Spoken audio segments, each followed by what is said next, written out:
Hey, what's going on, guys? Welcome back to Duplex Built to Rent, man. Check this out. This is one of the guys that came out. He's actually came out to visit this Tunde, man. I wanted to show you guys a picture of him. He's also an entrepreneur. He's got a triplex that he's working on right now, and he wanted to come check out the projects and kind of just get an idea and a feel for what we got going on. So I took him around to some of the projects, man. It was pretty hot. I'm sweating through my shirt there. But anyways, I want to give you guys a quick update to the 106 Runnels property. This property's, getting completed, and man, check this out. I decided to do something a little bit different than I hadn't done before. So you notice here we got a little bit of a design in the front to just kind of break up the pattern and not make it look so monotonous. Once you've done this stuff several times over and you understand how the whole process works, you can do little things, like maybe you want to do a brick accent to the front of it. Maybe you want to switch it around or something like that. Maybe you want to put a little window in the attic or something like that. Whatever, little small minor things. And what I did is this thing here is called the crow's foot at the very top to kind of just give it a little bit different look. So anyway, this is what this is looking like right now, and we are moving along with this project. I got some pictures for you guys here, basically to show you the what we got going on as far as the electrical updates that we have on it. So let me switch over here real quick. All right.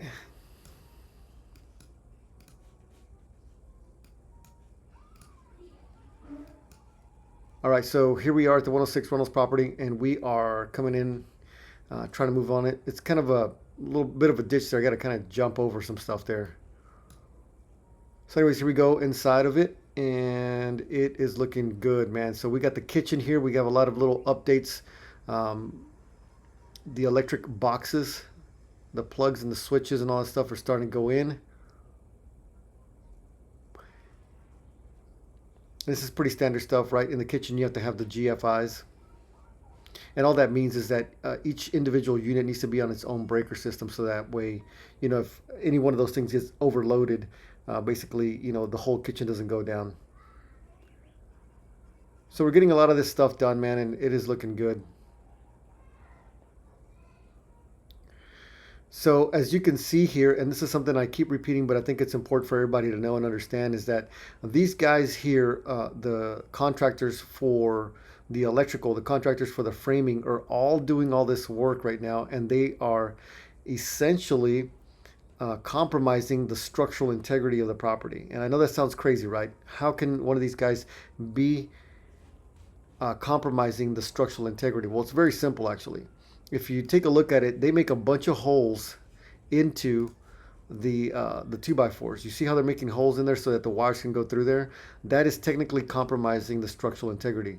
And so what happens is that the city, whenever they come out to do the inspection, they wait until the MEPs, the mechanical, which is the air conditioning, the electrical, and the plumbing have been put in and completed. Because then that way they can see how much of an impact it is on the structural integrity, making all these holes into the 2x4s. So there's a reason why, and the framers know that, right? And so we do all that stuff. There's the other one, the 104. And so the framers know that, and the electricians, everybody knows that. So we're not trying to like purposely compromise the structural integrity. See, here's where the electrical panel is going to be going. So you see how we got double, we got all these little holes here. That's the purpose of that. And the city wants to make sure that making all these holes in this the structure of this property isn't going to mess it up, essentially. So the electrician's coming back out there again tomorrow, Monday. This is from today, Sunday, the 7th. And so he's going to get some more of the stuff done. And then I got the air conditioning guy coming in as well. The plumber's going to be putting in all of the vent pipes and the plumbing stuff in there. And we're going to go ahead and get this stuff inspected for the plumbing. So we got a good week coming up here for this 106 Reynolds project. And those are all the updates that we have going on, guys. If this is something that's super interesting to you, is how to build new construction duplexes, this is the place to do it. I'm telling you right now, I wish I would have started in new construction many, many years ago, that I started doing fix and flips. I busted my teeth, hit myself in the mouth a few times by doing projects that were just not very successful, mostly because I was buying too high, competing for deals. A lot of you guys that are real estate investors out there are passing up on vacant lots and you don't know what to do with them. I'm teaching you exactly what to do, step by step, the entire process. All you have to do is join my free school community at school.com/B2R. So that's all I got for you guys today. Thanks so much for watching. I will talk to you soon.